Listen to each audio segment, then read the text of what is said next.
বিএনপির সিনিয়র যুগ্ম মহাসচিব রুহুল কবির রিজভী বলেছেন, ভারত এখন আওয়ামী লীগের এনার্জি ড্রিঙ্ক, তাদের জন্যই টিকে আছে ক্ষমতাসীনরা।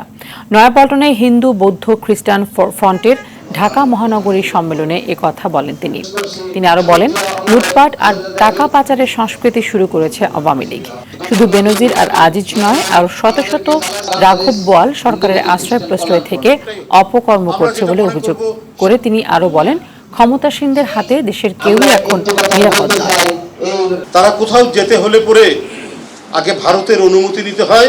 ভারত যেন এখন আওয়ামী লীগের এনার্জি ড্রিঙ্ক, কারণ তাদের সার্টিফিকেট থাকলেই তারা এখন সব কিছু করতে পারে, আর ওদের সার্টিফিকেট না থাকলে শেখ হাসিনা এক পাও যেতে পারেন না, এক ধাপ দিতে পারেন না। জাতিকে বন্দি করে দেশের মানুষের সম্পদ লুট করার সুযোগ দিয়ে আপনি প্রধানমন্ত্রী থাকবেন আর মানুষ চেয়ে চেয়ে দেখবে।